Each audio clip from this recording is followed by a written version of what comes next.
Hello friends, आप सभी का स्वागत है आपके अपने चैनल पर science Guru the best. Please like the video, share the video, subscribe the channel and press bell icon to get latest notification of the videos. आज की इस क्लास में हम पढ़ेंगे, हमारा टॉपिक है ताप एवं ऊष्मा, तापमापी और ऊष्मा संचरण। ये टॉपिक है। इनके अलावा हम बात करेंगे ताप और ऊष्मा की परिभाषा, इनके मात्रकों की, इनके मात्रकों में आपस में क्या संबंध है, विभिन्न प्रकार की तापमापी जिसमें हम क्लिनिकल थर्मोमीटर, डॉक्टरी तापमापी, सामान्य तापमापी, दर तापमापी, ताप युग्म, इन सभी के बारे में बात करेंगे। ऊष्मा संचरण की परिभाषा, ऊष्मा संचरण की जो विभिन्न विधियां हैं, संवहन, चालन और रेडिएशन, विकिरण, इनकी बात करेंगे। ऊष्मा रोधी और ऊष्मा चालक पदार्थ कौन कौन से, ऊष्मा धारिता, विशिष्ट ऊष्मा और विशिष्ट ऊष्मा ऊष्मा धारिता में क्या संबंध है, किरचॉफ का नियम, न्यूटन का शीतलन का नियम। तो बहुत ही इंटरेस्टिंग वीडियो होने वाला है, लास्ट तक देखना, स्किप नहीं करना। इनसे रिलेटेड आपका एक भी डाउट नहीं रहेगा अगर आप ये वीडियो ध्यान से देखते तो बहुत अच्छे से आपको सारी चीज़ें समझ में आ जाएगी।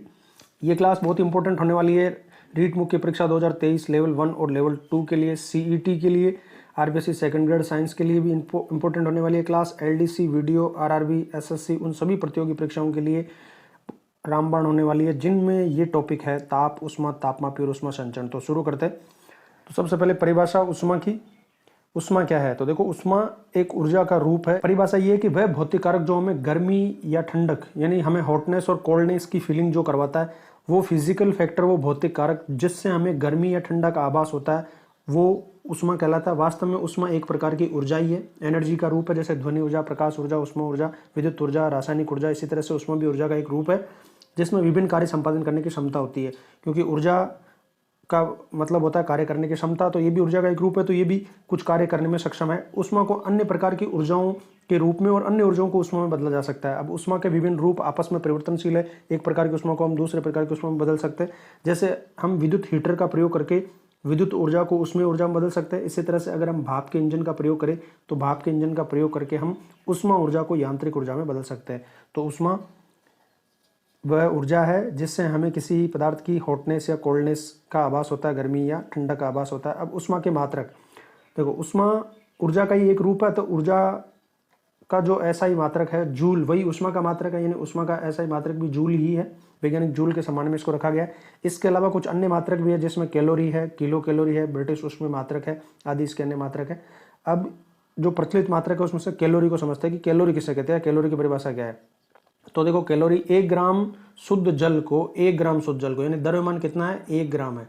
1 ग्राम अगर शुद्ध जल का तापमान हम 14.5 डिग्री सेल्सियस से 15.5 डिग्री सेल्सियस तक बढ़ाए, और इसके लिए हमें जितनी आवश्यक ऊष्मा की मात्रा होगी उसे हम 1 कैलोरी कहेंगे। इसे अंतर्राष्ट्रीय कैलोरी या 15 डिग्री सेल्सियस कैलोरी भी कहते हैं। यानी कैलोरी, 1 कैलोरी की परिभाषा क्या होगी, 1 कैलोरी किसे कहेंगे हम, 1 कैलोरी कहेंगे कि वह ऊष्मा जो हमें जल के 1 ग्राम शुद्ध जल के 1 ग्राम तापमान, 1 ग्राम के 14.5 से 15.5 डिग्री सेल्सियस तक तापमान बढ़ाने के लिए आवश्यक है, वह ऊष्मा की मात्रा 1 कैलोरी होगी। यानी 1 कैलोरी कितनी ऊष्मा होगी, तो 1 कैलोरी वह ऊष्मा होगी जो शुद्ध जल के 1 ग्राम का तापमान 14.5 डिग्री से 15.5 डिग्री तक बढ़ा दे, वह होगी 1 कैलोरी।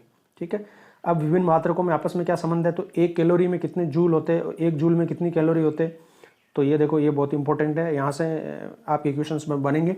1 कैलोरी 4.186 जूल के बराबर होती है। यानी 1 कैलोरी में कितने जूल होते हैं, तो 1 कैलोरी में जूल होते हैं 1 calorie is equal to 4.186 joule. 1 calorie में 4.186 जूल होते हैं।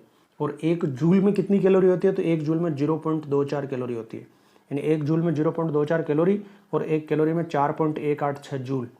अब 1 किलो कैलोरी, किलो का मतलब होता है 1000, तो 1 किलो कैलोरी में 1000 कैलोरी होती है। और 1000 कैलोरी होती है तो 1 कैलोरी में 4.186 जूल है, तो 1000 कैलोरी में गुणा 1000 करेंगे तो 4186 जूल हो जाएगा। यानी 1 किलो कैलोरी बराबर 1000 कैलोरी बराबर 4186 जूल हो जाएंगे। ब्रिटिश उसमें इकाई, इसकी एक इकाई है, तो ब्रिटिश उसमें इकाई में, एक ब्रिटिश उसमें इकाई में 252 कैलोरी होती है। 252 calorie is equal to 1 British heat unit. 1 lakh British उसमें इकाई होती है। एक थर्म में 1 लाख ब्रिटिश उसमें इकाई होती है। तो एक थर्म में 1 लाख ब्रिटिश उसमें इकाई, एक ब्रिटिश उसमें इकाई में 252 कैलोरी, और 1 किलो कैलोरी या 4186 जूल। 1 जूल में 0.24 कैलोरी और 1 कैलोरी में 4.186 जूल। ये याद रखना है आपको, ये ऊपर के दोनों, फिर बाकी नीचे वाली चीज़ें तो आपको ऑटोमेटिक याद हो जाएगी। एक थंब में 1 लाख ब्रिटिश उसमें इकाई होती है, एक ब्रिटिश उसमें इकाई में 252 कैलोरी होती है, 1 कैलोरी में 4.186 जूल और 1 जूल में 0.24 कैलोरी।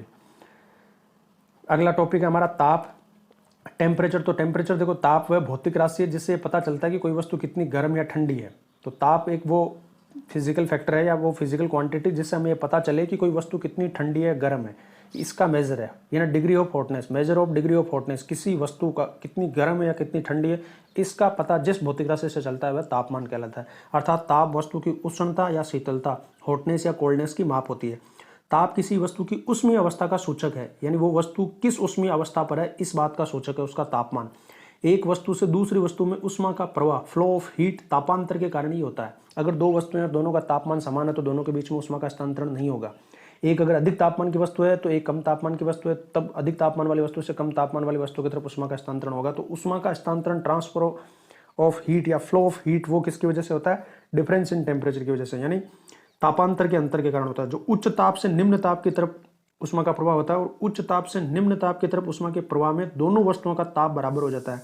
और ये प्रवाह या ट्रांसफर तब तक होगा जब तक कि दोनों वस्तुओं का तापमान बराबर नहीं हो जाता। और जब दोनों वस्तुओं का तापमान बराबर हो जाता है तो उस अवस्था को ऊष्मीय संतुलन, थर्मल इक्विलिब्रियम कहते हैं। ऊष्मीय संतुलन यानी अब वो दोनों वस्तुएं ऊष्मीय संतुलन में है, यानी दोनों का तापमान अब बराबर हो गया है। तो अधिक गर्म वस्तु का तापमान कम हो जाएगा और जो ठंडी वस्तु थी उसका तापमान बढ़ जाएगा। अब ताप के विभिन्न मात्रक की बात करते हैं कि ताप के क्या क्या मात्रक है। तो देखो, ताप के मुख्यतः 3 मात्रक है, डिग्री सेल्सियस, डिग्री फ़ारेनहाइट और केल्विन। इसमें से SI मात्रक केल्विन को माना जाता है। इसके अलावा एक रोमर और है, रोमर भी पैमाना होता है, तो इनके बारे में बात करेंगे। यहाँ पर इन न्यूमेरिकल क्वेश्चन बहुत सारे कंपटीशन एग्जाम में पूछा जाता है कि जब एक तापमान के पैमाने को आपको दूसरे में बदलना होता है तो वो न्यूमेरिकल क्वेश्चन आते हैं, उनको कैसे करना वो भी मैं आपको अभी आगे बताऊंगा। तो ये 3 पैमानों इनकी बात कर लेते हैं। सबसे पहले डिग्री सेल्सियस, डिग्री फ़ारेनहाइट और केल्विन। ऐसा इकाई अंतर्राष्ट्रीय इकाई केल्विन है, ये आप याद रखना। केल्विन, केल्विन को के से लिखते हैं, डिग्री फ़ारेनहाइट को ये डिग्री एक ऐसे बिंदी बनाते हैं और फिर F डिग्री फ़ारेनहाइट होता है। डिग्री सेल्सियस में ये डिग्री और उसके बाद C लिखते हैं, ये डिग्री सेल्सियस या डिग्री सेंटीग्रेड भी कहते हैं इसको। तो ये 3 पैमाने, सबसे पहले सेल्सियस या सेंटीग्रेड पैमाना, इसे स्वीडन निवासी सेल्सियस ने सन 1742 में बनाया था। सन 1742 में सेल्सियस ने बनाया था और उसी के नाम से इसको सेंटीग्रेड या सेल्सियस पैमाना कहते हैं। यहाँ पर इन पैमानों में शुद्ध जल को के हिमांक और क्वथनांक को तापमान को स्टैंडर्ड मानकर ये सारे पैमाने विकसित किए गए। यानी जल का हिमांक कितना है और क्वथनांक कितना है उसको आधार मानकर उनके बीच के जो तापमान उनको बराबर भागों में बांटकर ये पैमाने बनाए गए। तो यहाँ पर सेल्सियस पैमाने पर शुद्ध जल का जो हिमांक है, फ्रीजिंग पॉइंट है, जहाँ पर वो जमता है, यानी जिसमें वो द्रव अवस्था से ठोस अवस्था में बदल जाता है, जमा जो गलनांक जिसका कहते हैं, यानी जहाँ पर उसकी ठोस अवस्था बदलकर द्रव अवस्था में बदलती है, वो हिमांक कहलाता है। मेल्टिंग पॉइंट जिसको हम कहते हैं मेल्टिंग पॉइंट। तो जल का मेल्टिंग पॉइंट जो है वो 0 डिग्री सेल्सियस होता है। तो 0 डिग्री सेल्सियस से लेके इसके बॉइलिंग टेम्परेचर यानी क्वथनांक जो इसका 100 डिग्री सेल्सियस होता है इस पैमाने पर। तो जल का हिमांक बिंदु से जल का क्वथनांक बिंदु 0 डिग्री से लेके 100 डिग्री सेल्सियस तक इसमें माना जाता है। तो 100 बराबर भाग इसमें पैमाने पर होते हैं। अर्थात उबलने के ताप को 100 डिग्री सेल्सियस मानकर इन दोनों भागों के बीच के अंतराल को 100 बराबर भागों में बांटा जाता है और इसका प्रत्येक भाग 1 डिग्री सेल्सियस ताप को व्यक्त करता है। तो 0 से निम्न और 100 से उच्च के तापमान पर भी इसका विस्तार किया जा सकता है। इस पैमाने का विस्तार 0 से कम माइनस में भी किया जा सकता है और 0 से 100 से ऊपर भी इसका विस्तार किया जा सकता है। अगला पैमाना है फ़ारेनहाइट पैमाना। जर्मनी के फ़ारेनहाइट ने सन 1717 में इस पैमाने को निर्माण किया था। इसमें पानी का हिमांक को 32 डिग्री माना जाता है, 32 डिग्री फ़ारेनहाइट माना जाता है। तो ये पैमाना कहाँ से शुरू हो जाएगा, इसकी परास क्या हो जाएगी, 32 डिग्री फ़ारेनहाइट से लेके पानी के उबलने वाला बिंदु यानी क्वथनांक बिंदु कितना आता है यहाँ पर 212 डिग्री फ़ारेनहाइट। तो 32 डिग्री फ़ारेनहाइट से लेके 212 डिग्री फ़ारेनहाइट तक इनके बीच में 180 बराबर भाग हो गए। तो 180 भाग होते हैं, इसको 180 भागों में बांटा जाता है इस पैमाने में और हर एक भाग 1 डिग्री फ़ारेनहाइट को व्यक्त करता है। तो यहाँ पर ये रेंज परास याद रखनी है आपको कि 32 डिग्री फ़ारेनहाइट से 212 डिग्री फ़ारेनहाइट तक होता है और सेल्सियस वाला 0 डिग्री से 100 डिग्री सेल्सियस तक होता है। अगला पैमाना है केल्विन या परम पैमाना, अंतर्राष्ट्रीय पैमाना, इसे ही काम में लिया जाता है, यही है। तो लॉर्ड केल्विन द्वारा 1852 में निर्माण किया गया था इसका। इसमें जल का हिमांक 273 केल्विन माना जाता है और केल्विन या डिग्री एब्सोल्यूट में भी लिखा जाता है इसको। और क्वथनांक 373 केल्विन माना जाता है। कुछ पॉइंट में ये 273.16 तो पॉइंट को इग्नोर कर देते हैं, दशमलव वाली संख्या को केवल 273 और 373 लेते हैं।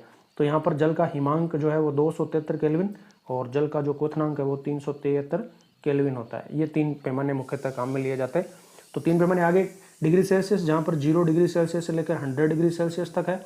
और फ़ारेनहाइट में बात करें तो फ़ारेनहाइट में 32 डिग्री फ़ारेनहाइट से लेकर 212 डिग्री फ़ारेनहाइट तक है, 180 बराबर भाग है इसमें। और बाकी इनमें 100 है, इसमें भी 100 भाग है। ठीक है, अब इनमें आपस में संबंध क्या है, जिस पर आपको न्यूमेरिकल क्वेश्चन पूछा जाएगा तो ये फॉर्मूला है जिसको आपको याद रखना है, ये इनके बीच का संबंध है। देखो यहाँ पर C वाला जो तापमान है, यानी जो पैमाना है सेल्सियस वाला, तो इसमें 100 बराबर भाग होते हैं, तो C/100, तो यहाँ पर हम लिख देंगे C/100 बराबर जितने भाग है उस हिसाब से हम बांट लेंगे। अब F 0 से स्टार्ट नहीं हो रहा है, इसलिए F-32 कर देंगे, F-32। ठीक है, F-32 बटा F के कितने भाग है, तो F के 180 भाग है, तो बटा 180। ये बराबर हो जाएगा केल्विन में, तो केल्विन में K-/C, यहाँ पर C-0 करना है, लोवेस्ट हमको लेना है, तो C-0 करेंगे तो C आएगा, इसलिए हमने -0 नहीं किया। जो न्यूनतम तापमान है ना वो इसमें से माइनस करना है, और कुल भाग कितने हैं उससे डिवाइड करना है नीचे। तो देखो C में तो C- अगर 0 करेंगे तो C-0 का मतलब तो C है, इसलिए हम C/100 लिख दिए सीधा सीधा। तो C/100 बराबर F, अब F का 0 से स्टार्ट नहीं हो रहा है, तो जितना से स्टार्ट हो रहा है न्यूनतम अंक वो हम माइनस कर देंगे। तो F-32 बटा F के कुल भाग कितने, यानी जो लोवेस्ट और हाईएस्ट टेम्परेचर उसके बीच का डिफरेंस कितना है, तो 180 है। ये बराबर हो जाएगा केल्विन में, तो केल्विन में लोवेस्ट है -273, तो K-273, K-273 बटा 100 इसलिए क्योंकि 273 से 373 तक जाता है इसलिए। ठीक है, तो यहाँ पर ये C का मतलब सेल्सियस, F का मतलब फ़ारेनहाइट और K का मतलब केल्विन है, ये पैमाने हो गए। अब इस उत्तर को अगर हम सिंपल करें ना, तो ये 100, 180 और ये 100, इनको अगर हम 20-20 के टेबल से डिवाइड करें, 20 के पहाड़े से बांटे, तो ये 5 बार हो जाएगा, तो C/5। ठीक है, और ये वाला हो जाएगा F-32 बटा 9, ये 9, 20, 9 में 180, और ये भी 5 बार। तो ये सीधा सिंपल ये वाला सूत्र बनता है अभी यहाँ पर, C/5 सॉरी, ये सूत्र बन गया C/5 बराबर F-32 बटा 9 बराबर K-273 बटा 100। तो इस सूत्र से हम किसी भी डिग्री सेल्सियस तापमान को फ़ारेनहाइट में बदल सकते हैं, या फ़ारेनहाइट को डिग्री सेल्सियस में बदल सकते हैं, या फ़ारेनहाइट को केल्विन में बदल सकते हैं, या केल्विन को डिग्री सेल्सियस में बदल सकते हैं। आपस में किसी भी पैमाने को किसी भी पैमाने में बदला जा सकता है, ये सूत्र हमें यहाँ से याद रखें। एक पैमाना और है जिसको कहते हैं हम रोमर। तो रोमर पैमाने, हालांकि ये ज़्यादा काम में नहीं आता, लेकिन फिर भी हम इसकी बात कर लेते हैं। इस पैमाने के अनुसार पानी सामान्य दबाव पर 0 डिग्री रोमर पर जमता है और 80 डिग्री रोमर पर उबलता है। तो यहाँ पर इसकी रेंज 0 से 80 हो जाती है, रोमर में 0 से 80 हो जाती है, 0 डिग्री रोमर से 80 डिग्री रोमर पर हो जाता है। तो ये 0 डिग्री रोमर से 80 डिग्री रोमर तक ये पैमाना जाता है। और तो ये सेल्सियस में किसके इक्वल हो जाएगा, तो सेल्सियस वाले पैमाने में अगर हम इसको बदले ना, तो C/5 बराबर R/4 हो जाएगा। कैसे हो जाएगा, तो देखो C-0, किसी भी पैमाने को बदलना है तो वो पैमाना माइनस उसका लोवेस्ट, यानी कि न्यूनतम जो रीडिंग आती है, न्यूनतम अंक है वो, बटा कुल अंक, यानी उस पैमाने में कुल कितने भाग है। तो जैसे सेल्सियस वाले में 100 है, बराबर हो जाएगा R-0, तो R- क्योंकि ये 0 से स्टार्ट होता है रोमर, इसलिए R-0 बटा, इसमें 80 भाग होते हैं कुल, 0 से 80 तक जाता है ये। तो अब देख लो C/100 बराबर R/80, ये आ गया। -0 का तो कोई मतलब नहीं है, तो ये भाई हमारे पास में फॉर्मूला आ गया C/100 बराबर R/80। ठीक है, अब ये 100 और 80 को हम अगर सिंपल करें तो 5 और 4 भी ले सकते हैं यहाँ पर, तो C/5 बराबर R/4। परम शून्य ताप, एब्सोल्यूट जीरो टेम्परेचर किसे कहते हैं। तो देखो अभी तक अधिकतम ताप कितना हो सकता है इसकी कोई सीमा नहीं है, परंतु न्यूनतम संभव तापमान की पुष्टि या कन्फर्मेशन हो चुकी है, और वह है परम शून्य ताप। और परम शून्य ताप को हम कहते हैं 0 केल्विन। ओके, 0 केल्विन है ना, 0 केल्विन है ये, ओ नहीं है, 0 है, 0 केल्विन। और ये 0 केल्विन होता है -273.15 डिग्री सेल्सियस। -273.15 परम शून्य तापमान कितना है, ये प्रश्न बनेगा। तो यहाँ से याद रखो -273.15 डिग्री सेल्सियस, ये क्या हो गया, परम शून्य तापमान हो गया, जिसको 0 केल्विन कहते हैं। केल्विन में कितना है, 0 केल्विन, और डिग्री सेल्सियस में कितना है, -273, क्योंकि डिग्री का 0 डिग्री किसके बराबर है, 273 केल्विन के है। तो अगर केल्विन में 0 डिग्री है तो ये कितने में हो जाएगा, ये माइनस में चला जाएगा। तो परम शून्य ताप कितना है, -273.15। तो परम शून्य ताप 273.15 को माना जाता है। अब है ताप और ऊष्मीय ऊर्जा में संबंध। ताप और ऊष्मीय ऊर्जा में क्या संबंध है, तो देखो किसी पदार्थ के ताप और ऊष्मीय ऊर्जा में धनात्मक संबंध होता है हमेशा, अर्थात किसी वस्तु का अगर ताप बढ़ाएंगे तो उससे उसकी ऊष्मीय ऊर्जा में वृद्धि होती है। किसी अगर वस्तु को गर्म करते हैं तो उससे उसकी ऊष्मा बढ़ती है। तो ताप और ऊष्मीय ऊर्जा में हमेशा धनात्मक संबंध होता है। अब बात करते हैं तापमापी, यानी ताप मापक यंत्र, जिससे हम तापमान की मेजर करेंगे। तो प्राय ताप मापने वाले यंत्र को तापमापी कहा जाता है, और ये तापमापियों में किसी तरल पदार्थ का ऊष्मीय प्रसार गुण का उपयोग किया जाता है। तापमापी कई प्रकार के होते हैं, कौन कौन से प्रकार है उनके बारे में बात करते हैं। सबसे पहले द्रव तापमापी, लिक्विड थर्मामीटर, जिनमें कोई द्रव भरा रहता है। आजकल जैसे डिजिटल थर्मामीटर आ गए, इससे पहले जो थर्मामीटर हम काम में लेते थे तो उसमें पारा भरा होता था, जैसे मरकरी, तो द्रव पदार्थ वाला द्रव तापमापी हो जाएगा जिसमें कोई द्रव भरा होगा। और उस द्रव का प्रसार गुणांक के हिसाब से उसमें टेम्परेचर बढ़ता जाएगा, रीडिंग उसकी बढ़ती जाएगी। तो प्राइम मरकरी यानी Hg पारा या एल्कोहल, या तो मरकरी या एल्कोहल। एल्कोहल में जैसे एथिल एल्कोहल जनरली भरा जाता है, C2H5OH ये एथिल एल्कोहल है। तो पारा या एथिल अल्कोहल का प्रयोग करते हैं और दोनों पदार्थों द्वारा मापनीय ताप ह्रास अलग अलग होता है, क्योंकि इनका हिमांक और क्वथनांक बिंदु अलग अलग है पारे का और अल्कोहल का। तो इस हिसाब से देखो, पारा -39 डिग्री पर जम जाता है और 357 डिग्री सेल्सियस पर उबलता है, यानी इस रेंज के बीच का तापमान हम इस पारे वाले तापमापी से माप सकते हैं। तो जनरली क्या करते हैं कि क्योंकि -39 से लेकर 357 तक है, तो -3 से लेकर -30 डिग्री सेल्सियस से लेकर 350 डिग्री सेल्सियस तक अगर हमें तापमान मापना है तो हम पारद तापमापी या मरकरी वाला थर्मामीटर काम में लेते हैं, पारा वाला -30 से, क्योंकि -39 इसका गलनांक है और +357 डिग्री इसका क्वथनांक है। तो माइनस इसकी रेंज काफ़ी ज़्यादा हो गई, -30 से लेके और 357 डिग्री यानी 350 डिग्री तक जनरली मापने के लिए हम ये वाला काम में लेते हैं।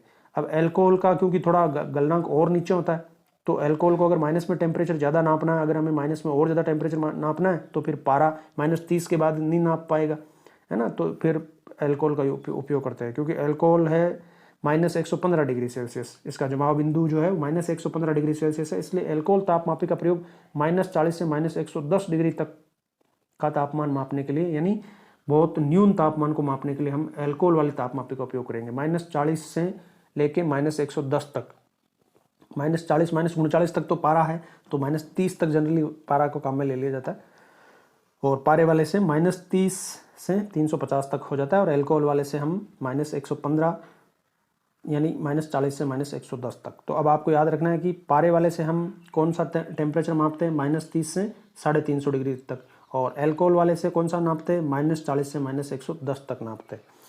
अब है डॉक्टरी तापमापी, जिसको क्लिनिकल थर्मामीटर कहते हैं, क्लिनिकल जो डॉक्टर काम में लेते हैं। तो ये होता पारे वाला ही है, लेकिन क्योंकि हमारा शरीर जो है वो एक छोटी सी रेंज में काम करता है टेम्परेचर की, इसलिए इसमें ज़्यादा रीडिंग की जरूरत नहीं होती। तो मानव और अन्य जानवरों के शरीर का ताप ज्ञात करने के लिए एक विशेष प्रकार का पारद तापमापी पारे वाला मरकरी वाला तापमापी बनाया गया है, जिसका ताप ह्रास काफ़ी कम रखा गया है, जो कि 35 डिग्री सेल्सियस से 43 डिग्री सेल्सियस तक होता है। क्योंकि हमारे शरीर का तापमान जो है, स्वस्थ शरीर का तापमान 37 डिग्री सेल्सियस है, और हमारा तापमान 1-2 डिग्री से ज़्यादा नीचे नहीं गिर सकता। तो 35 डिग्री से लेके 43 डिग्री तक, और जब बुखार आता है तो 37 डिग्री की बजाय वो थोड़ा बढ़ सकता है, उससे ऊपर 38-39 इस तरह से हो सकता है, तो 43 तक। तो इसकी रेंज याद रखना है आपको, इस पर प्रश्न बन सकता है कि 35 से 43 डॉक्टरी तापमापी जो होती है क्लिनिकल थर्मोमीटर, उसकी रेंज डिग्री सेल्सियस में कितनी होती है, प्रास होती है उसकी 35 डिग्री सेल्सियस से लेके 43 डिग्री सेल्सियस तक होती है। अगर यही फ़ारेनहाइट में है तो फ़ारेनहाइट में कितनी है वो भी याद रखना है। तो फ़ारेनहाइट में होती है 95 डिग्री फ़ारेनहाइट से 110 डिग्री, 95 से 110, 15 का अंतर है। देखो रेंज कितनी है, प्रास कितनी है, 15। तो 35 से 43 डिग्री सेल्सियस में तो 35 से 43, और फ़ारेनहाइट में 95 से 110, ये याद रखना है। डिग्री सेल्सियस में 35 से 43 डिग्री सेल्सियस, और फ़ारेनहाइट में 95 डिग्री फ़ारेनहाइट से 110 डिग्री फ़ारेनहाइट होता है। चूंकि इसका प्रयोग जवर फीवर मापने के लिए किया जाता है, इसलिए इसको जवर मापी या डॉक्टरी तापमापी क्लिनिकल थर्मामीटर कहते हैं। इसमें 37 डिग्री सेल्सियस या 98.4 डिग्री फ़ारेनहाइट पर एक लाल निशान बना होता है, क्योंकि ये हमारे स्वस्थ शरीर का तापमान है 37 डिग्री, तो डिग्री वाले में 37 डिग्री पर एक लाल निशान होगा, और फ़ारेनहाइट में 98.4 डिग्री पर एक लाल निशान बना हुआ होगा। तो ये स्वस्थ शरीर का तापमान कितना होता है ये भी आप याद रखो, ये प्रश्न यहाँ से। डिग्री सेल्सियस में 37 डिग्री सेल्सियस, और फ़ारेनहाइट में 98.4, इसीलिए 95 से 110 तक है ये, और ये 37 डिग्री है, तो इससे 2 कम 35 से लेकर 43 तक। तो 35 से 43 डिग्री सेल्सियस, 95 से 110 फ़ारेनहाइट में, स्वस्थ शरीर का तापमान 98.4 डिग्री फ़ारेनहाइट में, और सेल्सियस में 37 डिग्री होता है। यदि पारा इससे ऊपर तक चढ़ जाता है तो ये जोर का सूचक होता है, उस लाल निशान से ऊपर तक जो 37 डिग्री और 98.4 फ़ारेनहाइट पर बना होता है। अब है अगला गैस तापमापी, जिसमें कोई गैस का प्रयोग होता है। अभी तक द्रव तापमापी थे, पारा और अल्कोहल भरा हुआ था, अब गैस तापमापी। तो गैस तापमापी में प्राय हाइड्रोजन या नाइट्रोजन गैस का प्रयोग किया जाता है, और हाइड्रोजन तापमापी अगर हम काम में ले रहे हैं तो 500 डिग्री सेल्सियस तक ताप मेजर कर सकती है, और नाइट्रोजन अगर हम ले रहे हैं तापमापी नाइट्रोजन गैस वाला, तो वो 1500 डिग्री सेल्सियस तक ताप को माप सकती है। तो अगर हमें उच्च तापमान मापन करना हो तो हम तापमापी काम में लेते हैं हाइड्रोजन से 500 डिग्री तक, और नाइट्रोजन से 1500 डिग्री तापमान तक हम नाप सकते हैं। अगला ताप युग्म तापमापी। ताप युग्म तापमापी ये सीबेक प्रभाव पर आधारित होते हैं, और इससे हम माइनस में 200 डिग्री सेल्सियस से लेकर 1600 डिग्री तक यानी उच्च ताप के मापन के लिए काम में ली जाती है। सीबेक प्रभाव पर आधारित होती है ये तापमापी, ताप युग्म। और -200 से 1600 डिग्री, ये ध्यान रखना है। ताप युग्म तापमापी किस प्रभाव पर आधारित है? सीबेक प्रभाव पर आधारित है। कितना तापमान माप सकते हैं? 200 से 1600 डिग्री तक। अब ये सीबेक प्रभाव क्या है तो इसके बारे में थोड़ा सा आपको बताता हूँ कि जब दो अलग अलग धातुओं के तारों के सिरों को जोड़कर एक बंद परिपथ बनाते हैं और इस परिपथ की अगर संधियों को अलग अलग ताप पर रखे तो परिपथ में एक धारा बहने लगती है, जिसे हम ताप विद्युत धारा कहते हैं। इस संयोजन से धारा बहने के इस प्रभाव को सीबेक प्रभाव कहते हैं। सीबेक प्रभाव में क्या बताया सीबेक ने कि अगर दो अलग अलग धातुओं के तार लेते हैं, जैसे मान लो कि एक ये तार लिया हमने, ये कॉपर का है यहाँ तक, और इसके बाद मान लो ये अलग अलग एक दूसरी धातु का हमने तार लिया, मान लो ये लोहे का तार है, और इनका उपयोग करके अगर हम एक बंद परिपथ बनाते हैं तो क्योंकि अलग अलग धातु के तार है, यहाँ पर एक संधि होगी, जोड़ना पड़ेगा, एक यहाँ पर संधि होगी, दो संधियाँ होगी। तो अगर दो अलग अलग धातुओं के तारों को जोड़कर एक अगर हम बंद परिपथ बनाए तो इस परिपथ की संधियों को अगर अलग अलग तापमान पर रखे, अब जैसे मान लो इसको ठंडा रखे और इसको एक को गर्म करे, एक को ठंडा रखे दूसरे को गर्म करे, अलग अलग तापमान पर रखे तो इस परिपथ में एक धारा बहने लगती है। इस संधियों के तापमान में अंतर के कारण धारा बहने लगती है, और ये जो धारा है इसको हम कहते हैं ताप विद्युत धारा, क्योंकि ताप के कारण विद्युत उत्पन्न हुई है, इसलिए इसका नाम हो गया ताप विद्युत धारा। तो यही सीबेक प्रभाव है, और इस सीबेक प्रभाव पर काम करता है ये ताप युग्म तापमापी, जो -200 से 1600 डिग्री सेल्सियस तक का ताप नापता है। अगला है प्लेटिनम प्रतिरोध तापमापी। तो यहाँ देखो प्लेटिनम धातु के प्रतिरोध का प्रयोग करके इसको काम में लिया जाता है। प्लेटिनम के तार का विद्युत प्रतिरोध ताप के बढ़ने के साथ साथ समान दर से बढ़ता है। ये खास गुण है, इसलिए इसका प्रयोग किया जाता है कि तापमान में जैसे जैसे वृद्धि होती है वैसे वैसे इसका प्रतिरोध भी समान दर से बढ़ता है। तो इसी गुण का प्रयोग करके हम प्लेटिनम प्रतिरोध तापमापी बनाया गया, जो प्रतिरोध ताप गुणांक के सिद्धांत पर काम करता है, और ये -200 से 1200 डिग्री सेल्सियस तक काम करता है। -200 से 1200 डिग्री तक काम करता है प्लेटिनम प्रतिरोध तापमापी। और जो ताप युग्म तापमापी है -200 से 1600 डिग्री तक काम करता है। -200 से 1600, -200 से 1600 ये तो काम करता है कौन सा? ताप युग्म तापमापी, थर्मोकपल। और ये -200 से 1200 तक काम करता है प्लेटिनम प्रतिरोध। फिर है अगला पूर्ण विकिरण तापमापी। तो यहाँ पर विकिरण रेडिएशन, ये जनरली जो ज्वालामुखी का तापमान या इतना उच्च तापमान होता है, दूर से ही वस्तु को टच करने की जरूरत नहीं है, पास जाने की जरूरत नहीं है, दूर से ही उससे विकिरण के तापमान के हिसाब से ये तापमान का पता लगा लेता है ये पूर्ण विकिरण तापमापी। ये तापमापी स्टीफन के नियम पर आधारित है। किस नियम पर आधारित है? स्टीफन। और वो जो अभी पहले प्रश्न आया था कि ताप युग्म तापमापी, वो सीबेक के प्रभाव पर आधारित है, और ये स्टीफन के सिद्धांत पर आधारित है। ये तापमापी स्टीफन के नियम पर आधारित है। इसके अनुसार उच्च ताप पर किसी वस्तु से उत्सर्जित विकिरण की मात्रा उसके परम ताप के चतुर्थ घात के अनुक्रमानुपाती होती है। ये सिद्धांत है कि अगर कोई उच्च ताप पर है, 800 डिग्री से ज़्यादा जो होती है वो विकिरण उत्सर्जित होने लगता है। अब जब विकिरण उत्सर्जित होगा तो उस विकिरण उत्सर्जन की जो मात्रा होगी वो उसके परम ताप के चतुर्थ घात के अनुक्रमानुपाती होती है, यानी उसके जो टेम्परेचर होगा उस टेम्परेचर की चतुर्थ यानी घात 4 के समानुपाती होगी। कौन? उत्सर्जित विकिरण की मात्रा। तो इस हिसाब से कितना विकिरण उत्सर्जित कर रहा है वो, उस विकिरण का पता लगा लिया, उस विकिरण के पता से उसका ताप पता चल जाएगा, क्योंकि उत्सर्जित विकिरण समानुपाती होता है किसके? उसके परम ताप की चतुर्थ घात के समानुपाती होता है। तो वस्तु द्वारा उत्सर्जित विकिरण ऊर्जा को मापकर उस वस्तु के ताप की गणना कर ली जाती है। इस तापमापी की सहायता से, देखो ये है मेन काम की चीज, अत्यंत दूर स्थित वस्तुओं का ताप मापा जाता है, जिसमें 800 डिग्री सेल्सियस से अधिक ताप वाली वस्तुओं का ही ताप मापा जा सकता है, क्योंकि 800 डिग्री सेल्सियस से कम ताप पर वस्तुएं उसमें विकिरण उत्सर्जित नहीं करती है। तो ये तापमापियाँ थी। अगला है ताप के प्रभाव, इफेक्ट ऑफ टेम्परेचर। तो ताप से क्या क्या इफेक्ट हो सकते हैं, प्रभाव हो सकते हैं, उसकी बात करते हैं यहाँ पर। तो देखो किसी वस्तु का ताप बढ़ाने से उसके अंदर ऊष्मा का संचय होता है, इससे पदार्थ पहले की अपेक्षा अधिक गर्म प्रतीत होता है, यानी ताप बढ़ाने से वस्तु में ऊष्मा का संचय होता है और वो गर्म प्रतीत होता है। अगला है कि ताप बढ़ाने से सामान्यतः पदार्थों का आयतन बढ़ता है। ये सामान्यतः है, जरूरी नहीं ऐसा हमेशा हो, जैसे जल के साथ ऐसा नहीं होता। तो ताप बढ़ाने से सामान्यतः पदार्थों का आयतन बढ़ता है। ताप बढ़ाने से चीज़ें हल्की हो जाती है ना। एक तो ये चीज़ याद रखना है हमें कि ताप बढ़ाने से चीज़ें हल्की होती है और हल्की चीज़ें गर्म होकर ऊपर उठती है, गैसें जैसे। एक है कि ताप बढ़ाने से वस्तुएं फैलती है।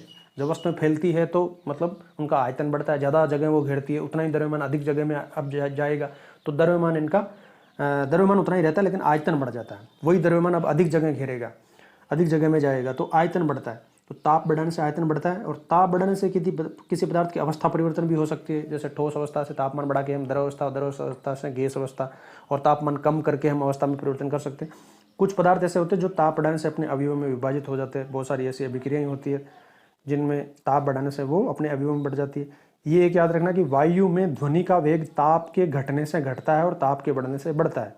यानी सर्दियों के बजाय गर्मियों में अगर जब तापमान ज़्यादा है तो ध्वनि का वेग तीव्र होगा। यानी ध्वनि का वेग तीव्र कब होगा? जब तापमान अधिक है, और तापमान के कम होने से ध्वनि का वेग घटेगा। अब जल के असामान्य प्रसार, देखो बाकी सभी द्रवों में क्या होता है कि जैसे जैसे हम तापमान बढ़ाते हैं वैसे वैसे उनका आयतन बढ़ता है, और जब आयतन बढ़ता है तो घनत्व घटता है। लेकिन जल के साथ ऐसा नहीं है, तो उसके बारे में अलग से बात करते हैं। इस पर बहुत सारे अच्छे अच्छे प्रश्न बनते हैं जिनको हमें ध्यान से समझना है। जल का असामान्य प्रसार क्या है? देखो, प्राय गर्म किए जाने पर सभी द्रवों का आयतन बढ़ता है, और आयतन बढ़ेगा तो घनत्व घटेगा, क्योंकि आयतन क्या होता है? वॉल्यूम। आयतन जो होती है वो मास पर डेंसिटी यानी द्रव्यमान बटा घनत्व होता है। अगर आयतन बढ़ रहा है तो घनत्व जो है वो घटेगा, या घनत्व अगर बढ़ रहा है तो आयतन घटेगा। ये सूत्र है, आयतन बराबर द्रव्यमान बटा घनत्व है। ठीक है, आयतन वॉल्यूम बराबर द्रव्यमान m बटा घनत्व d। तो जैसे जैसे तापमान बढ़ता है वैसे वैसे आयतन बढ़ता है, और आयतन अगर बढ़ेगा तो घनत्व घटेगा, क्योंकि आयतन और घनत्व में व्युत्क्रमणानुपाती का संबंध है। तो सामान्यतः द्रवों का आयतन बढ़ता है और गर्म करने पर यानी तापमान बढ़ने पर, और उनका घनत्व घटता है। परंतु जल के साथ में क्या होता है कि 0 से 4 डिग्री तक जल को गर्म करने पर इसका आयतन घटता है। उनके साथ क्या होगा कि तापमान बढ़ने से उनका आयतन बढ़ेगा और घनत्व घटेगा। अब जल का अगर हम तापमान बढ़ा रहे 0 से 4 की तरफ जा रहे हैं हम, तापमान बढ़ा रहे तो उसका आयतन बढ़ना चाहिए और घनत्व को घटना चाहिए। तो यहाँ पर आयतन बढ़ता नहीं है, उसका आयतन घटता है, और आयतन घटता है तो घनत्व बढ़ता है। यानी 4 डिग्री सेल्सियस पर 3.8, 4 मान लेते हैं हम इसको राउंड ऑफ में, 3.8 डिग्री सेल्सियस पर जल का अधिकतम घनत्व होता है। सबसे ज़्यादा जल का घनत्व कितने तापमान पर होता है? 3.8 डिग्री सेल्सियस पर होता है। तो ये ही असामान्य प्रसार कहलाता है। अब अगर 4 डिग्री से नीचे अगर हम जाए तो घनत्व घटता है, और 4 डिग्री से अगर ऊपर जाए तो भी घनत्व घटता है। अधिकतम घनत्व 4 डिग्री सेल्सियस पर है। तो घनत्व और द्रव्यमान में व्युत्क्रमणानुपाती का संबंध है। तो जब तापमान बढ़ेंगे तो तापमान बढ़ने के साथ आयतन बढ़ना चाहिए, लेकिन यहाँ पर अगर हम 0 से 4 की तरफ जाए तो तापमान बढ़ रहा है लेकिन आयतन घटता है जल का।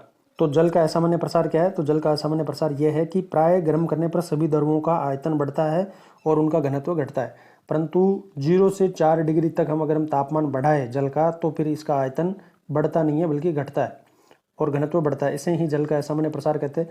यदि जल को उसके क्वथनांक 100 डिग्री सेल्सियस से ठंडा किया जाए, अगर हम इसको ठंडा करें तो ठंडा करने के साथ साथ भाई किसी का अगर हम गर्म करते हैं तो उसका आयतन बढ़ता है, तो ठंडा करेंगे तो उसका आयतन घटना चाहिए और घनत्व बढ़ना चाहिए। तो 0 डिग्री सेल्सियस से अगर हम इसको ठंडा करें तो 100 डिग्री सेल्सियस से अगर इसको ठंडा करें तो 100 से 4 डिग्री तक, लगभग 4 डिग्री तक तो जल का आयतन जो है वो अन्य द्रवों की भांति घटता है।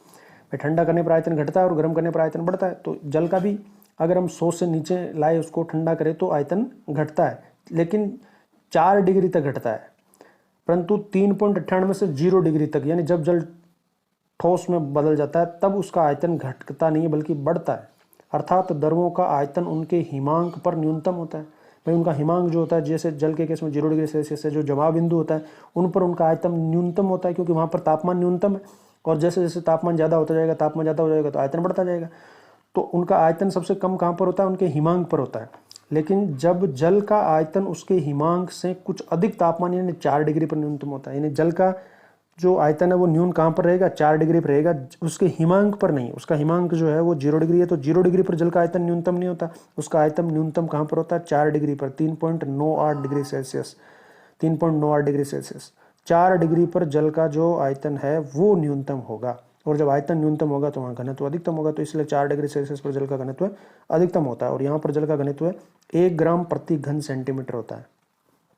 घनत्व जो होता है, डेंसिटी, वो होती है मास पर वॉल्यूम यानी द्रव्यमान बटा आयतन। द्रव्यमान की इकाई अगर हम ग्राम में ले लेते हैं तो आयतन की इकाई होगी सेंटीमीटर में, तो सेंटीमीटर क्यूब, क्योंकि आयतन क्या होता है? लंबाई गुना चौड़ाई गुना गहराई, तो सेंटीमीटर क्यूब। ग्राम प्रति सेंटीमीटर क्यूब यानी ग्राम प्रति घन सेंटीमीटर, या अगर किलोग्राम में लेवे तो किलोग्राम प्रति मीटर घन मीटर, है ना, मीटर की घात 3। तो यही जल का असामान्य प्रसार है। 4 डिग्री पर अधिकतम घनत्व, न्यूनतम आयतन न्यूनतम होता है और घनत्व अधिकतम होता है। और यही कारण है कि सभी ठोस अपने द्रव में डूबते हैं लेकिन बर्फ जल पर तैरती है। तो बर्फ के जल पर तैरने का कारण यही है कि जल का जो घनत्व है वो अधिकतम होता है कहाँ पर? 4 डिग्री सेल्सियस पर। तो 4 डिग्री सेल्सियस पर अगर वो जल है, जब बर्फ है तो जल है 4 डिग्री सेल्सियस पर, यानी उसका घनत्व अधिकतम है, और बर्फ का घनत्व पानी से कम है। जब घनत्व पानी से कम होता है बर्फ का तो वो ऊपर तैरती रहती है। किसी दरों से अधिक घनत्व वाली वस्तुएं उस दरों में डूब जाती है और उससे कम घनत्व वाली वस्तुएं तैरती है। तो क्योंकि बर्फ ठोस अवस्था में है लेकिन फिर भी उसका घनत्व पानी के घनत्व से कम है, क्योंकि पानी का घनत्व 4 डिग्री में अधिकतम होता है और पानी यहाँ पर लगभग 4 डिग्री टेम्परेचर के आसपास होता है और बर्फ जो है वो 0 डिग्री सेल्सियस पे। इसलिए विशिष्ट उष्मा, स्पेसिफिक हीट, तो देखो विशिष्ट उष्मा किसे कहते हैं? किसी पदार्थ के 1 ग्राम द्रव्यमान का ताप 1 डिग्री बढ़ाने के लिए आवश्यक उष्मा की मात्रा को उस पदार्थ की विशिष्ट उष्मा कहते हैं। ये विशिष्ट उष्मा की परिभाषा है। हमने जैसे 1 कैलोरी की बात करी, तो 1 कैलोरी तो ये कि 1 ग्राम जल का तापमान, कैलोरी और इसकी परिभाषा में कंफ्यूज नहीं होना है। 1 कैलोरी की परिभाषा ये थी कि 1 ग्राम जल का तापमान 14.5 से 15.5 डिग्री बढ़ाने के लिए आवश्यक उष्मा 1 कैलोरी उष्मा होती है। और अभी हम विशिष्ट उष्मा की बात करते हैं। तो विशिष्ट उष्मा क्या है कि कोई भी पदार्थ अगर है उसका 1 ग्राम द्रव्यमान अगर हमने लिया और उसका तापमान 1 डिग्री बढ़ाना है, 1 ग्राम न्यूनतम उसका द्रव्यमान हो गया, मतलब इकाई द्रव्यमान ले रहे हैं हम, उसका इकाई तापमान बढ़ा रहे हैं, यानी 1 ग्राम द्रव्यमान का तापमान 1 डिग्री बढ़ा रहे हैं, तो उसके लिए आवश्यक जितनी उष्मा होगी वो उसकी विशिष्ट उष्मा होती है। अब विशिष्ट उष्मा पदार्थ की प्रकृति पर निर्भर करती है। लोहे की अलग होगी, पानी की अलग होगी, हाइड्रोजन की, नाइट्रोजन की, सबकी अलग अलग होती है, ठीक है। और द्रवों में जल की सबसे अधिक होती है, गैसों में हाइड्रोजन की सबसे अधिक होती है। तो इसकी बात करते हैं हम। देखो, किसी पदार्थ के 1 ग्राम तापमान का 1 ग्राम द्रव्यमान का तापमान 1 डिग्री बढ़ाने के लिए आवश्यक उष्मा उस पदार्थ की विशिष्ट उष्मा कहलाती है। इसका सूत्र यह है S बराबर Q बटा M गुणा T। S विशिष्ट उष्मा बराबर उस पदार्थ को दी गई उष्मा Q बटा उस पदार्थ का द्रव्यमान M गुणा ताप में हुई वृद्धि T। ये सूत्र है। Q दी गई उष्मा, M पदार्थ का द्रव्यमान और T ताप में हुई वृद्धि है। तो इसी से इसकी यूनिट बन जाएगी। देखो, कैलोरी प्रति ग्राम डिग्री सेल्सियस। भाई ये Q दी गई उसमें, तो मान लो कैलोरी में ले रहे हैं हम इसको, तो ये तो हो जाएगा कैलोरी बटा द्रव्यमान अगर हम ले रहे हैं ग्राम में, तो ये हो जाएगा ग्राम गुणा क्या हो जाएगा, ये ताप T डिग्री सेल्सियस। तो कैलोरी प्रति ग्राम डिग्री सेल्सियस, या किलो कैलोरी ले, कैलोरी की जगह बड़ी इकाई ले ले किलो कैलोरी, और ग्राम की जगह बड़ी इकाई अगर किलोग्राम ले ले तो किलो कैलोरी बटा किलोग्राम डिग्री सेल्सियस हो जाएगा।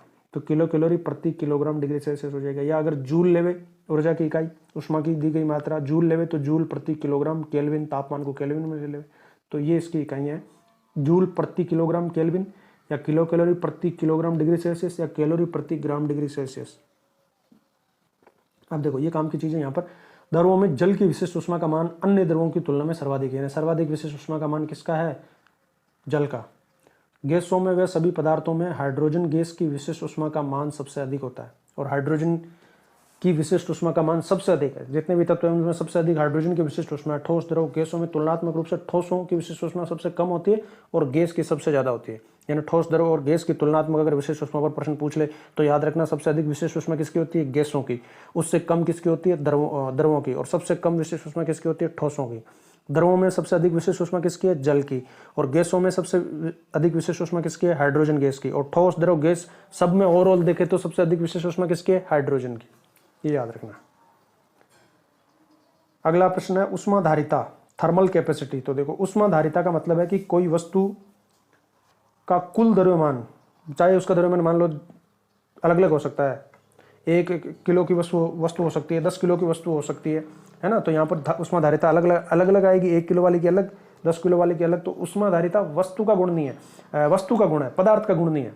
जैसे मान लो लोहे की विशिष्ट उष्मा फिक्स रहने वाली है कि 1 ग्राम लोहे का तापमान अगर 1 डिग्री बढ़ाए तो ये उसकी विशिष्ट उष्मा होगी, ये हमेशा फिक्स रहेगी, ठीक है। लेकिन उष्माधारिता उसकी अलग अलग हो सकती है। मान लो अब एक लोहे की वस्तु है जो 5 किलो की है, एक लोहे की दूसरी वस्तु है जो 50 ग्राम की है, एक लोहे की तीसरी वस्तु है जो 500 किलो की है, तो तीनों की उष्माधारिता का मान अलग अलग आएगा। उष्माधारिता द्रव्यमान पर निर्भर करती है, यानी जितने द्रव्यमान की वो वस्तु है, 50 ग्राम की, 5 किलो की या 500 किलो की, उतने द्रव्यमान का तापमान 1 डिग्री बढ़ाने के लिए जो उष्मा आवश्यक होगी वो उसकी उष्माधारिता होगी। तो किसी वस्तु के कुल द्रव्यमान का ताप 1 डिग्री बढ़ाने के लिए आवश्यक उष्मा की मात्रा उस वस्तु की उष्माधारिता कहलाती है। और किसी वस्तु की उष्माधारिता का सूत्र यह है, उष्माधारिता को W से लिखते हैं, छोटे W से बड़े W से, तो कार्य को लिखते हैं वर्क, और छोटे वाले W से उष्माधारिता। तो उष्माधारिता W is equal to Q बटा T। Q वस्तु को दी गई उष्मा है और T ताप वृद्धि है। तो Q बटा T किसका सूत्र हो गया? उष्माधारिता का। तो उष्माधारिता क्या होगी कि किसी वस्तु के कुल द्रव्यमान का ताप 1 डिग्री बढ़ाने के लिए जो उष्मा है वो W क्या हो जाएगी? उसकी उष्माधारिता हो जाएगी। और विशिष्ट उष्मा क्या है कि किसी पदार्थ के 1 ग्राम का तापमान 1 डिग्री बढ़ाने के लिए आवश्यक उष्मा को विशिष्ट उष्मा कहेंगे। और विशिष्ट उष्मा S का सूत्र क्या है? Q बटा M गुणा T। ये इसका सूत्र है। विशिष्ट उष्मा का सूत्र S बराबर Q बटा M गुणा T है, और उष्माधारिता का W का सूत्र है केवल Q बटा T है, ठीक, ये चीज। इसका मात्रक जूल प्रति डिग्री सेल्सियस, भाई इसमें एम नहीं आ रहा है तो द्रव्यमान का मात्रक ग्राम किलोग्राम नहीं आएगा, बाकी वही है। तो जूल प्रति डिग्री सेल्सियस या कैलोरी प्रति डिग्री सेल्सियस या कैलोरी प्रति डिग्री केल्विन, इस तरह से भी हो सकता है। अब इन दोनों में अंतर क्या है, देखो विशिष्ट ऊष्मा और ऊष्माधारिता में क्या अंतर है। तो विशिष्ट ऊष्मा पदार्थ की प्रकृति पर, नेचर ऑफ द सब्सटेंस पर निर्भर करती है। लोहे की अलग आएगी, पानी की अलग आएगी, सिल्वर की अलग आएगी, यानी वस्तु की पदार्थ की प्रकृति में निर्भर कर रही है। पदार्थ की प्रकृति क्या है उस पर निर्भर करती है। जबकि ऊष्माधारिता जो है वो वस्तु के द्रव्यमान पर निर्भर करती है। ये वस्तु के द्रव्यमान पर निर्भर करती है। अलग अलग द्रव्यमान की ऊष्माधारिता अलग अलग आएगी। तो ये वस्तु के द्रव्यमान पर निर्भर करती है ऊष्माधारिता तो, और विशिष्ट ऊष्मा द्रव्यमान पर निर्भर नहीं करती, क्योंकि वहां पर हमें 1 ग्राम ही लेना है द्रव्यमान। तो ये केवल पदार्थ की प्रकृति निर्भर करती है। तो ऊष्माधारिता वस्तु का गुण है, जबकि विशिष्ट ऊष्मा पदार्थ का गुण है। भाई विशिष्ट ऊष्मा किसका गुण है, लोहे का गुण है। जबकि ऊष्माधारिता किसका गुण है, कि लोहे का, अगर मान लो क्या बनाया हमने, कोई कौन सा ऑब्जेक्ट बनाया है, कि लोहे का गेट है, कि लोहे का कोई दूसरा आइटम है, बॉल है लोहे का, या लोहे का बाट है, क्या है, उस पर निर्भर करेगी। वस्तु का गुण है ऊष्माधारिता, जबकि विशिष्ट ऊष्मा पदार्थ का गुण है, जिससे वो वस्तु बनी होती है। किसी वस्तु की ऊष्माधारिता उस वस्तु के द्रव्यमान और वस्तु के पदार्थ के विशिष्ट ऊष्मा के गुणनफल के बराबर होती है। ये सूत्र है, ऊष्माधारिता W बराबर उस वस्तु का द्रव्यमान गुणा उस वस्तु की स्पेसिफिक हीट, विशिष्ट ऊष्मा। ये याद रखो, W बराबर M गुणा S। यानी ऊष्माधारिता निकालनी है तो क्या करना है, वस्तु का द्रव्यमान गुणा वस्तु की विशिष्ट ऊष्मा। अब बात करते हैं उष्मा स्थानांतरण की, यानी ट्रांसफर की, हीट के ट्रांसफर की। तो देखो हीट का ट्रांसफर, उष्मा का स्थानांतरण कैसे होता है, कौन कौन से मेथड है, इनकी बात करते हैं। उष्मा के किसी एक वस्तु से दूसरी वस्तु में, या एक ही वस्तु में एक स्थान से दूसरे स्थान पर जाने को उष्मा का स्थानांतरण या ट्रांसफर ऑफ हीट या फ्लो ऑफ हीट कहते हैं। इसकी 3 विधियां हैं मुख्यतः, चालन, संवहन और विकिरण। चालन यानी कंडक्शन, संवहन यानी कन्वेक्शन और विकिरण यानी रेडिएशन। तो चालन ये ठोसों में होता है, ठोस उष्मा के सुचालक होते हैं। तो ठोस पदार्थों में उष्मा का जो फ्लो होता है या ट्रांसफर स्थानांतरण होता है वो चालन विधि द्वारा होता है। संवहन ये द्रव और गैसों में, यानी जो फ्लूइड होते हैं, फ्लूइड उनमें, तरल में, तरल कहते हैं द्रव और गैस को, द्रव प्लस गैस बराबर तरल। तो तरलों में यानी द्रव और गैस में, फ्लूइड में संवहन विधि के द्वारा होता है। और विकिरण, रेडिएशन, इससे निर्वात में जहाँ माध्यम नहीं है वहाँ होता है। तो इसके बारे में एक एक करके पढ़ते हैं। देखो चालन विधि क्या है, तो चालन उष्मा स्थानांतरण की वह प्रक्रिया है जिसमें उष्मा माध्यम के एक अणु से दूसरे अणु को मिल जाती है, परंतु अणु अपने स्थान से नहीं हटते। उष्मा का ट्रांसफर एक से दूसरे अणु में हो जाता है, लेकिन अणु अपने जगह पर बना रहता है। अणु अपनी जगह से दूसरे जगह पर मूवमेंट नहीं होता, नहीं जाते।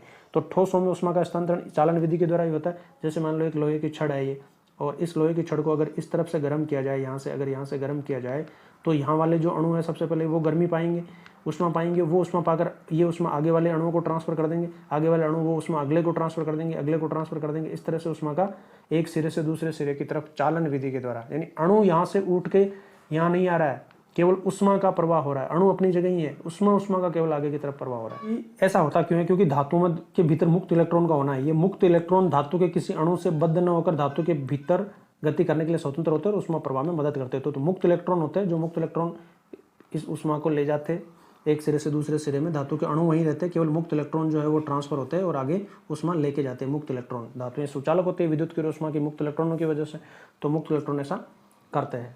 अगला है संवहन। जब किसी तरल का से मतलब यहाँ पर द्रव और गैस दोनों है, तो जब किसी तरल पदार्थ में किसी एक स्थान का तापमान दूसरे स्थान की अपेक्षा ऊंचा होता है, जब किसी तरल फ्लूइड पदार्थ में किसी एक स्थान का ताप दूसरे स्थान की अपेक्षा ऊंचा होता है, तो उस स्थान पर पदार्थ का घनत्व दूसरे स्थान की अपेक्षा कम हो जाता है। जैसे अगर हम किसी जल में, बीकर में या किसी बर्तन में अगर जल को गर्म करते हैं, तो सबसे नीचे जो तले पर सबसे पहले अधिक तापमान आता है, तो पेंदे पर जैसे यहाँ जल के कण या अणु जो होंगे उनका तापमान बढ़ेगा। जब उनका तापमान बढ़ेगा, जब तापमान बढ़ेगा तो आयतन बढ़ेगा, जब उनका आयतन बढ़ेगा तो उनका घनत्व कम हो जाएगा। जब घनत्व कम हो जाएगा तो ये पार्टिकल, ये अणु यहाँ से कम घनत्व वाली चीज़ें तैरती है, कम घनत्व वाली चीज़ें ऊपर की तरफ रहती है, तो ये कम घनत्व के कण ऊपर की तरफ गति करते हैं। तो बदले में इनकी जगह लेने के लिए अधिक घनत्व वाले अणु, अधिक घनत्व यानी आयतन, कम आयतन यानी कम तापमान वाले, तो कम तापमान वाले कम आयतन वाले यानी अधिक घनत्व वाले अणु ऊपर से नीचे की तरफ गति करते हैं। तो इस तरह से नीचे से अणु ऊपर की तरफ, ऊपर से नीचे की तरफ, ये एक साइक्लिक इस तरह से चलता जाता है जब तक कि पूरे अणुओं का तापमान समान नहीं हो जाता, सबका घनत्व बराबर नहीं हो जाता, तब तक ये चलता है। तो ये मेथड संवहन मेथड होता है, जिसमें पदार्थ के अणु जो है वो ताप पाने से उनका आयतन बढ़ता है और आयतन बढ़ने से उनका घनत्व कम होता है। घनत्व कम होता है तो वो ऊपर की तरफ गति करते हैं, क्योंकि कम घनत्व वाली चीज़ें हल्की होती है ऊपर की तरफ, और जो चीज़ें भाई गर्मी पाकर चीज़ें हल्की होती है ऊपर की तरफ जाती है। ये सीधा सा बेसिक प्रिंसिपल है। ऊपर की तरफ जाएंगे। अब ऊपर से जो पार्टिकल, जो अणु अभी ठंडे हैं, जिनका अभी तापमान इतना नहीं बढ़ा है, तो वो उनका घनत्व अधिक है, घनत्व अधिक है तो वो नीचे की तरफ, ठीक है। तो ठंडी चीज़ नीचे की तरफ, गर्म चीज़ ऊपर की तरफ, तो ये नीचे की तरफ, यहाँ से फिर गर्मी पाएंगे, ये ऊपर चले जाएंगे, ऊपर वाले नीचे आएंगे। ये प्रोसेस कंटिन्यू चलता जाएगा जब तक कि पूरे का तापमान एक जैसा नहीं हो जाता या पूरा एक समान गर्म नहीं हो जाता। तो जब किसी तरल पदार्थ में किसी एक स्थान का तापमान दूसरे स्थान की बजाय ऊंचा होता है तो उस स्थान पर घनत्व दूसरे स्थान की अपेक्षा कम हो जाता है। अतः पदार्थ के ऊंचे तापमान वाले कण ऊपर उठने लगते हैं, ऊंचा तापमान गर्म चीज हल्की, और उनका स्थान कम तापमान वाले कण लेने लगते हैं। यह प्रक्रिया तब तक चलती रहती है जब तक कि संपूर्ण पदार्थ एक ही ताप पर नहीं आ जाता। ऊष्मा स्थानांतरण की इस प्रक्रिया को, जिसमें पदार्थ के कण स्वयं स्थानांतरित होते हैं, संवहन कहलाते हैं। देखो यहाँ पर पदार्थ के कण स्वयं स्थानांतरित हो रहे, जबकि वहां पर ठोसों में जो चालन विधि थी वहां पर पदार्थ के कण उसी स्थान पर बने रहते हैं, केवल मुक्त इलेक्ट्रॉन ही आगे जाते हैं, यानी केवल ऊष्मा ही आगे जाती है, कण अपने स्थान पर बने रहते हैं। जैसे आग पर रखी पतीली में जल गर्म होने पर संवहन ही सर्वाधिक महत्वपूर्ण भूमिका अदा करता है। संवहन केवल द्रव और गैसों में होता है, ठोसों में नहीं, ये ध्यान रखना। संवहन वाला विधि जो है वो केवल किस में होती है? तरल में, यानी द्रव और गैस में होती है संवहन, और ठोसों में चालन होता है। ठोसों में तथा पारे में ऊष्मा का स्थानांतरण केवल चालन द्वारा होता है। पारा, याद रखो, पारा भी द्रव होता है वैसे तो, है ना। एकमात्र ऐसा धातु है जो कमरे के तापमान पर द्रव अवस्था में पाई जाती है, पारा, और एकमात्र अधातु जो कमरे के तापमान पर द्रव अवस्था पाई जाती है, ब्रोमीन। तो ये धातु ही है और इसलिए इसमें चालन विधि द्वारा होता है, जबकि द्रव और गैसों में ये चालन और संवहन दोनों विधियों से हो सकता है या हो जाता है। अब बात करते हैं विकिरण मेथड की। तो देखो, प्रत्येक वस्तु प्रत्येक समय अपने ताप के कारण ऊर्जा का सतत रूप से उत्सर्जन करती रहती है और साथ ही साथ अपने ऊपर आपतित ऊर्जा का अवशोषण भी करती रहती है। भाई हर समय कोई वस्तु अपने ताप के कारण ऊर्जा का सतत रूप से कंटिन्यूसली उत्सर्जन करती रहेगी, और अगर उसके ऊपर ऊर्जा आपतित हो रही है तो वो उसका अवशोषण भी करती रहेगी। इस उत्सर्जित ऊर्जा को विकिरण ऊर्जा अथवा उसमें विकिरण कहते हैं। किसी वस्तु के द्वारा ये जो उत्सर्जित ऊर्जा है इसी को विकिरण ऊर्जा या उसमें विकिरण ऊर्जा कहते हैं, और सूर्य से पृथ्वी तक ऊष्मा विकिरण ऊर्जा के रूप में ही आती है। ये ऊर्जा विद्युत चुंबकीय तरंगों के रूप में प्रकाश की चाल से चलती है। जो सूर्य से पृथ्वी पर जो आती है ऊर्जा, ऊष्मा, वो विद्युत चुंबकीय तरंगों के रूप में आती है और प्रकाश की चाल से। और प्रकाश की चाल कितनी होती है? 3 × 10⁸ मीटर प्रति सेकंड। अगर मीटर प्रति सेकंड में लेवे तो, किलोमीटर में लेवे तो यहाँ घात 5 आ जाएगा, किलोमीटर प्रति सेकंड। तो 3 × 10⁸ मीटर प्रति सेकंड की दर से ये चलती है, और इनके संचरण के लिए माध्यम की आवश्यकता नहीं होती। तो जहाँ निर्वात होता है, जहाँ कोई माध्यम नहीं होता है, वहाँ पर ऊष्मा का संचरण विकिरण विधि के द्वारा होता है। तो विद्युत चुंबकीय तरंगों के रूप में प्रकाश की चाल से चलती है और इनके लिए माध्यम की आवश्यकता नहीं होती है। आउटर स्पेस में कोई मीडियम माध्यम नहीं होता, निर्वात होता है। जब विकिरण ऊर्जा किसी पारदर्शी माध्यम से, देखो ये काम की चीजें यहाँ ध्यान से सुनना, कि जब किसी पारदर्शी माध्यम से ये विकिरण गुजरते हैं तो माध्यम का ताप नहीं बदलता है। जैसे वायु एक पारदर्शी माध्यम है और जल एक पारदर्शी माध्यम है, परंतु जब विकिरण ऊर्जा किसी अपारदर्शी माध्यम में से होकर गुजरती है तो वह माध्यम द्वारा अवशोषित हो जाती है और ये ऊर्जा ऊष्मा में बदल जाती है। इससे माध्यम का तापमान बढ़ जाता है और वस्तु केवल ऊर्जा का उत्सर्जन ही नहीं करती है बल्कि अपने आसपास उपस्थित अन्य वस्तुओं से उत्सर्जित ऊर्जा का अवशोषण भी करती है।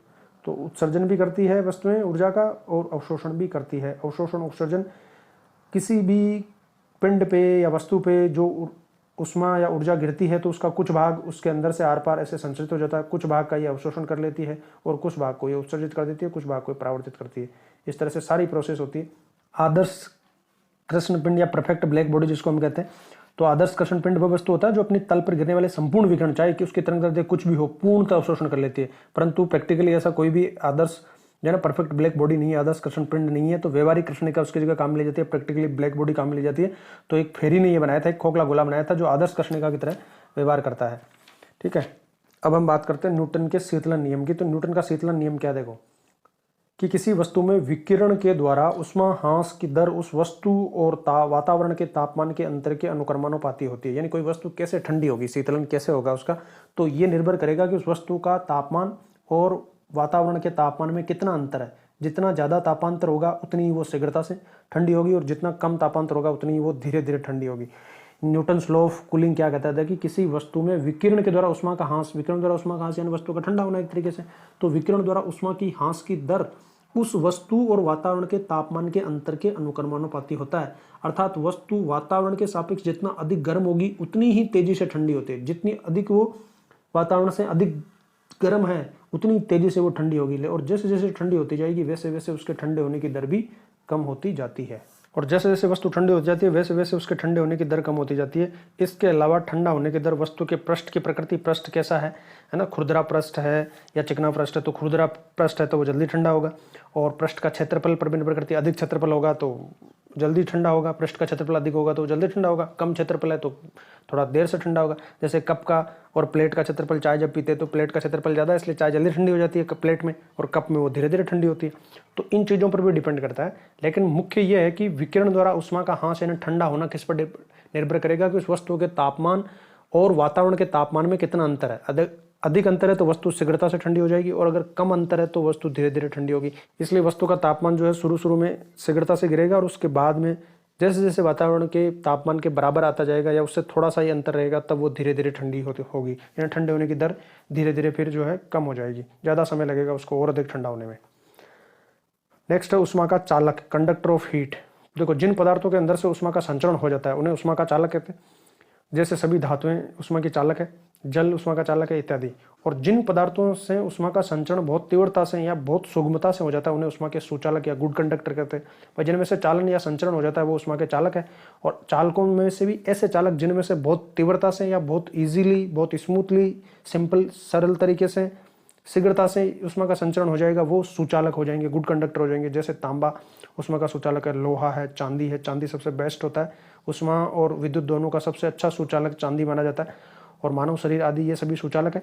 और जिन पदार्थों के अंदर से उष्मा का संचरण बहुत कम या मुश्किल से होता है उन्हें हम उष्मा के कुचालक, बेड कंडक्टर कहते हैं। जैसे लकड़ी, कांच, वायु, कपड़ा, ऊन आदि उष्मा के कुचालक पदार्थ है। तो ये ध्यान रखना, ऊन, कपड़े है ना, वायु, ये कांच, लकड़ी, ये उष्मा के कुचालक है। तो सर्दियों में जो हम ऊनी कपड़े पहनते तो ऊनी कपड़े वो उष्मा के कुचालक होते हैं, तो शरीर की गर्मी को बाहर नहीं जाने देते। और साथ में दो कपड़ों की परतों के बीच में एक वायु की परत आ जाती है तो वो उष्मा की कुचालक होती है, तो शरीर की गर्मी को बाहर नहीं जाने देती। इसलिए एक मोटी रजाई ओढ़ने के बजाय 2-3 पतली कंबल ओढ़नी चाहिए। उसका कारण यही है कि उनके बीच में एक वायु की परत बन जाएगी जो उष्मा की कुचालक रहेगी।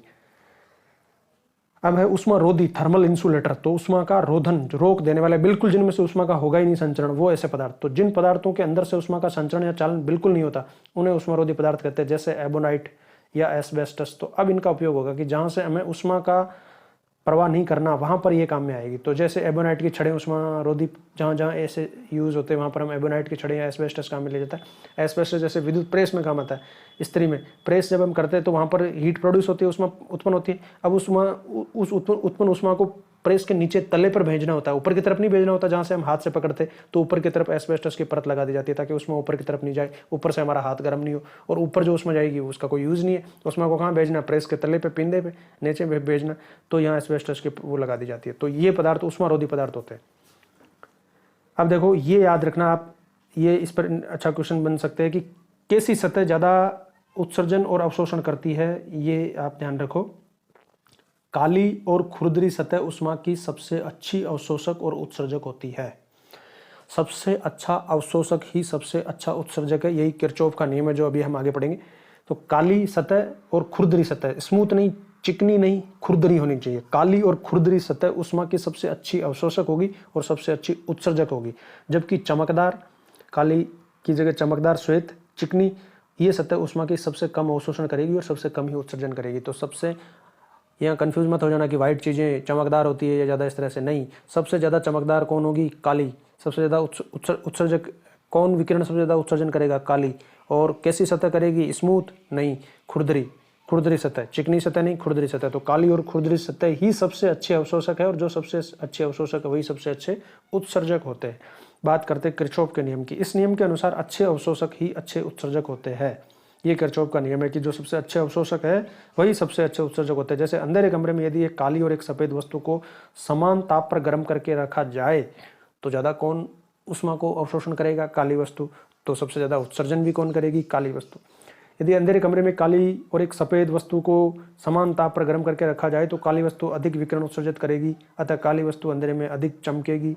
यही किरचॉफ का नियम है कि सबसे अच्छे अवशोषक ही सबसे अच्छे उत्सर्जक होते हैं, यही किरचॉफ नियम है। तो काली वस्तु अधिक विकिरण उत्सर्जित करती है, अतः काली वस्तु अंधेरे में अधिक चमकेगी। लोहे की अवशोषकता अधिक होती है, इसीलिए उसमें उत्सर्जकता भी अधिक होती है। तो लोहा अधिक अच्छा अवशोषक है और इसलिए वो अच्छा उत्सर्जक भी है। इसलिए लोहे के बर्तन शीघ्रता से गर्म और शीघ्रता से ही ठंडे हो जाते हैं। अब किरचॉफ के नियम को समझने के लिए एक उदाहरण है। जैसे यहाँ पर ये क्वेश्चन पूछ लेता है, कई बार पहले भी 1-2 एग्जाम में पूछा गया है। किरचॉफ के नियम के अनुसार लाल रंग की वस्तु गर्म होने पर हरे रंग का प्रकाश शोषित करती है। ये याद रखो, तरंग दैर्ध्य। लाल रंग वाली वस्तुएं हरे रंग का प्रकाश शोषित करती है, इसलिए लाल कांच की गेंद को गर्म करके अगर अंधेरे कमरे में देखा जाए तो वो हरी दिखाई देगी, लाल नहीं। लाल कांच अंधेरे कमरे में कैसा दिखाई देगा? हरा। और हरे कांच को पर्याप्त रूप से गर्म कैसा दिखाई देगा? गेंद लाल दिखाई देगी। हरा लाल दिखता है और लाल हरा दिखता है। ये किरचॉफ के नियम का उदाहरण है। तो ये कुछ टॉपिक्स थे उष्मा, ताप और इनके बीच में संबंध के बारे में। तो आई होप वीडियो आपको पसंद आया होगा। अगर आपने यहाँ तक देखा है वीडियो तो प्लीज़ सब्सक्राइब कीजिए चैनल को, ताकि आपको इसी तरह से और अच्छे कंटेंट मिलता रहे। नेक्स्ट वीडियो में मैं इन्हीं टॉपिक से रिलेटेड न्यूमेरिकल क्वेश्चंस लेकर आ रहा हूँ, वन लाइनर और न्यूमेरिकल क्वेश्चंस जिनके आने के सबसे ज़्यादा चांसेस है। मोस्ट इंपॉर्टेंट क्वेश्चंस लेकर आऊँगा सिलेक्टिव। तो बने रहिए, मिलते हैं अगली वीडियो में, तब तक जय हिंद।